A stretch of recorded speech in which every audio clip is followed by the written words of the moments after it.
Good morning. It's early on a Sunday and everything's really quiet, so I'm gonna try and be really quiet.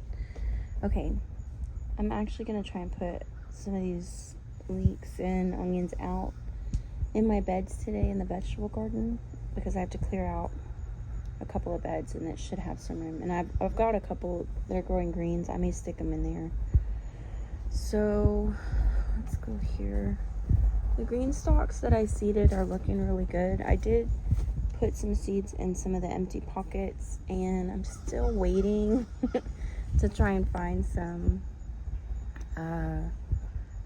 rainbow chard because I love Swiss chard and I like the rainbow chard, but usually they're in the stores by now and I can divide them up and put them in the empty pockets, but I haven't found them yet, so nothing yet. But actually I don't want to turn these because I've already turned them and I want to make sure that I'm getting like even coverage, but I am excited because if I could find it, one of my peas actually has a little pea pod on it.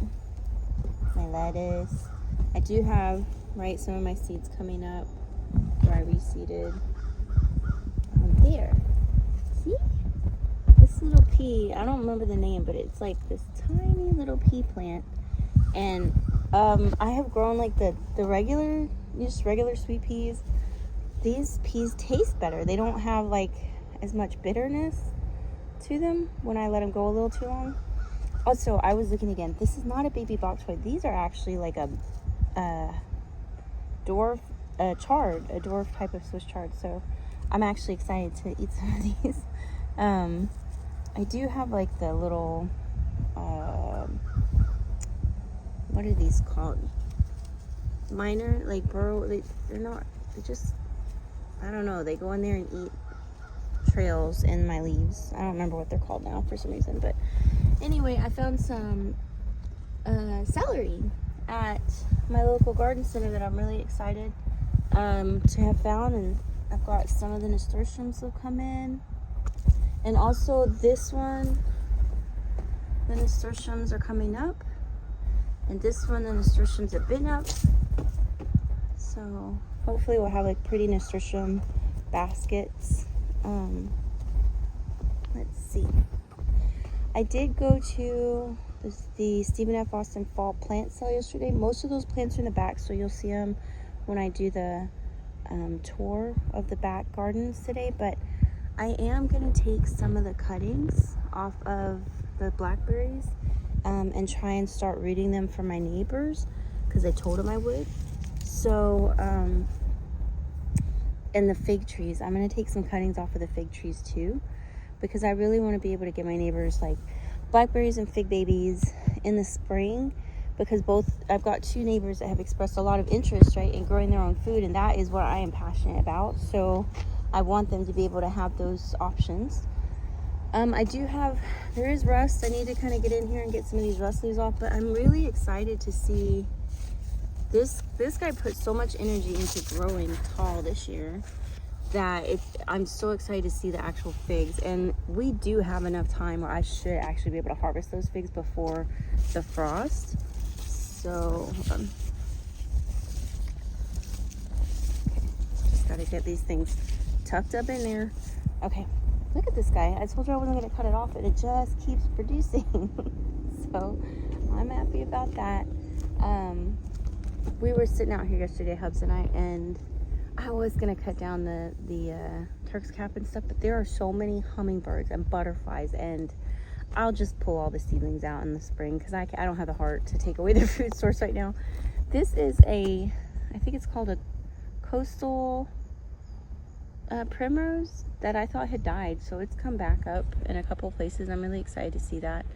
The stevia right there has gone to seed. And look at this sweet potato. It's like, so it's typically got this kind of like splatter coloration, but there's like a whole patch where it's just kind of green with like purple hearts. Also, guys, on my Instagram, we were just cleaning out a garden bed, and I didn't think the sweet potatoes had been in there long enough to make tubers, and they did. And so I actually got some sweet potatoes, which if you have followed me, my sweet potato harvests have been abysmal for the last couple of years. So I was excited. This is the rock rose. It's still going on.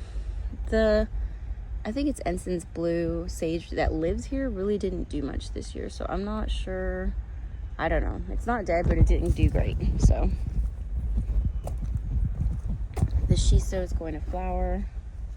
I always let my shiso go to flower, so I have a little patch here every year. The peach tree's losing a lot of leaves, so as you can see, they're all over the ground. We'll have to keep that clean, but I have noticed that my asters, now this one's not great because it's on the ground, but the asters are starting to flower. I saw one, I think it was in the backyard, maybe it was in the front yard, we'll see. Blackfoot daisy, I think I called these black-eyed daisies last time I was doing a video because my brain doesn't always work with my mouth the right way.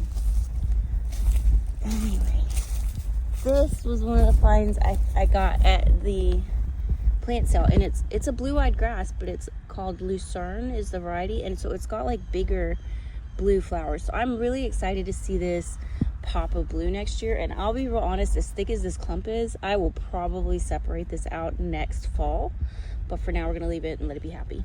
I'm gonna put some of these leaves around it, give it some mulch.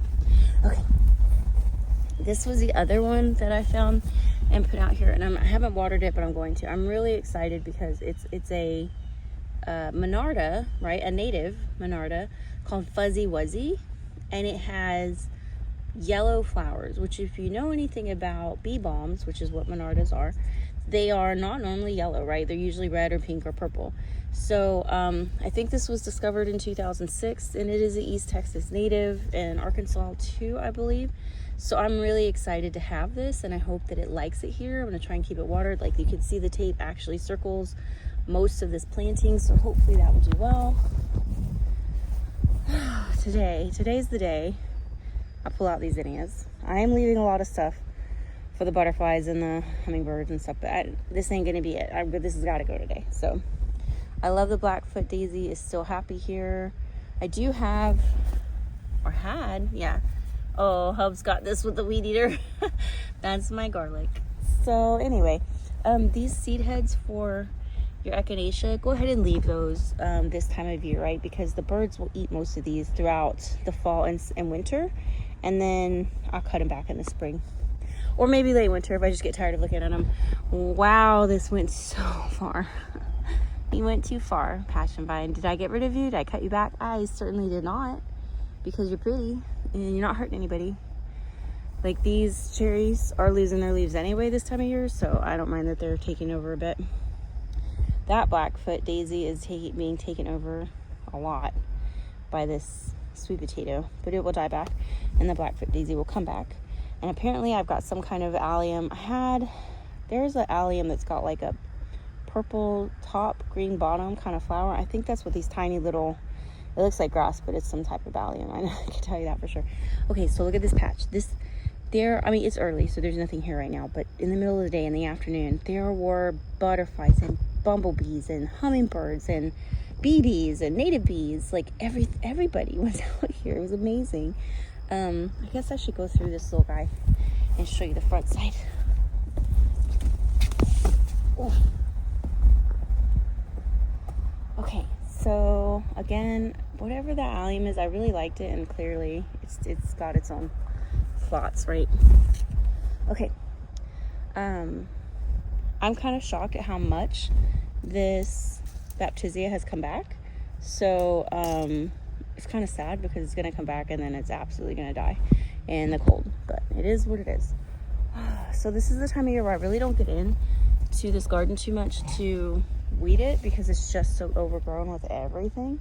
What I will do is cut back these Turk's caps and the little lantana that's gone bonkers. The lantana was actually the favorite of the butterflies, so I'm hoping it comes back. I'm not banking that it will come back because most lantanas don't, but it would be nice. So here I'm stepping on.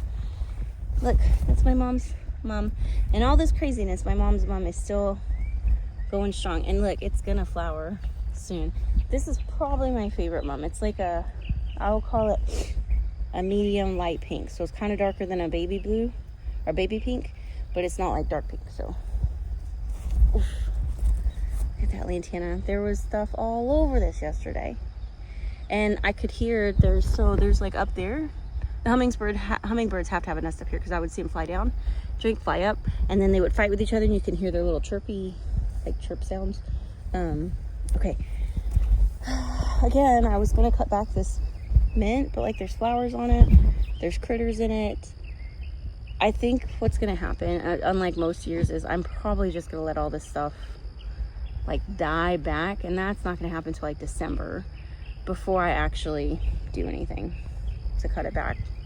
Not my normal plan, but I can't get rid of it. There's literally, my whole front yard is just flowers right here, and it's full all day, and so I'm gonna enjoy it and I'm gonna let it stay. Look, these look red on this camera, but they're actually a beautiful fuchsia. Beautiful fuchsia color. I wanted to leave the pumpkin vine in the yard. Hubs nixed it. He put it along here, which is not where it's gonna be happy because it's not touching the ground. So anyway, lost that battle. So, okay, these sugar canes look nice and all, but y'all just wait till I show you the sugar canes that are in the backyard. Like, you're not gonna believe how big they are. Look, see, I didn't pin that rose down, and it's pinning itself down right there, or touching down, and it will root right there. Okay, so what I'm saying is everything's a hot mess. No, I'm not cleaning it up. Everything's just gonna stay. I love my turmeric. It's so massive, and it comes back every year, and I get so much turmeric from here. And also I have another patch over there. So anyway, I'm gonna leave it. It's hard, but I'm gonna leave it. This thing's not dead. This hydrangea is not dead, and I am here for it, because when I tell you I have failed so miserably at every hydrangea that's variegated that I've ever tried to grow, I'm not exaggerating. Also, ew, I see seed heads. I'm failed as a gardener. I let this thing go to seed. All right, these clematis, they're not dead. They'll look amazing, but they're not dead. This one looks dead, right? But it's not. It's not. That's clematis leaves right there. So there's that. Okay, again, I just want to update you guys. The seedlings are going strong with the bluebonnets and also other seedlings. Like, I don't remember what I sprinkled here, but I sprinkled something there, and it's gonna come up. Also don't remember what I sprinkled here, but clearly things are coming. And I don't know what some of these are. Like, I have no idea, but I'm gonna leave them because I mean, they don't look like typical weeds to me, so I'm just gonna leave them and hope for the best. So that's where I'm at. Where's the aster that was in bloom? That must be in the backyard. Let's pop this off. It's bent. Okay, so I know it doesn't look like everybody's favorite cup of tea, but this is going to be so banging in the spring with bluebonnets and hopefully larkspurs and stuff that grows taller than the bluebonnets. And over winter, all these little guys should hang out. Now, the mums will die back. Oh my gosh, look, I got some color coming on these mums. Look, if I'm not mistaken, this is like a red and yellow colored mum, maybe. I don't remember. I put like 3 in here last year. I don't remember what color they are. So anyway, okay, that's all the cool finds. I am excited. I am so gonna kick myself hardcore when I have to pull this stuff out in the fall, because, like, maybe I can show you guys. Like, this stuff is so dusty. Like, it's so dusty that when I yank this out, all those seed heads go flying, and I gotta wear a mask because I'll get them in my lungs, and it's no bueno. All right, look, even this baptisia has come back. All right, you guys, putting in too much work for something that's not gonna last. So that Mexican sage my husband got me, putting on new flowers. I'm so excited. And that dahlia actually lives over here, but has fallen that far, and I'm okay with it. Like, just let it be. I'm gonna let it be. So I think that's it for now. There's like a lot of landscape fabric right here, which is why not a lot of cool stuff grows here, because it's a pain in the butt to cut a hole in it and put something here. But I think I'm going to next year, like, find some kind of flowering something and put it here, or maybe another blueberry bush. We'll see. Okay, that's it for now.